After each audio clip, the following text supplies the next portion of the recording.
Let's start with our governor, Tim Walz.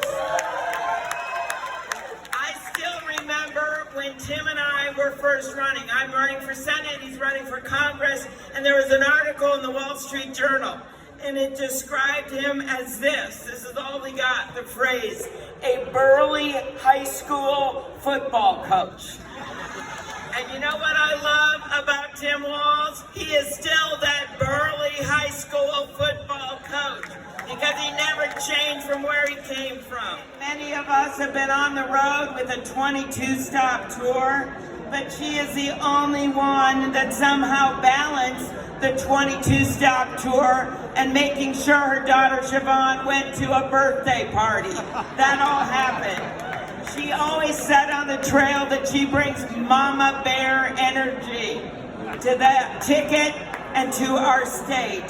And that doesn't mean just being a great mom. That also means taking care of the kids of Minnesota and making sure we have a strong education system in our state. Control of the Congress has never been and never will be constant.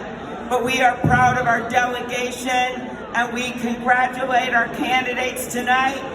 Dean Phillips, way ahead. Betty McCollum, way ahead. And Ilhan Omar, way ahead. And guess what? I just looked. It's only 13% of the vote in. But Angie Craig has taken on the biggest challenge. Millions and millions of dollars in negative ads spent against her, and right now she is ahead. Regardless of what happens tonight, and we are feeling much better than a lot of pundits predicted, regardless of what happens, we know that we have a team that is going to go back and go to work tomorrow. And that does not mean enshrining into law tax cuts for the wealthy at the expense of everyone else. What it means is bringing down costs for families. It means bringing down pharmaceutical costs when these pharma companies have been making a ton of money off the backs of Americans. It means passing a farm bill when Tina and I get back to Washington. It means bringing down crime rates. It means taking on infrastructure, since we finally passed an incredible bipartisan infrastructure bill. And with our incredible union labor in this room, are you in the House? It means building those bridges and roads and rail and, yes, broadband to every corner of this state. Families in Minnesota to afford.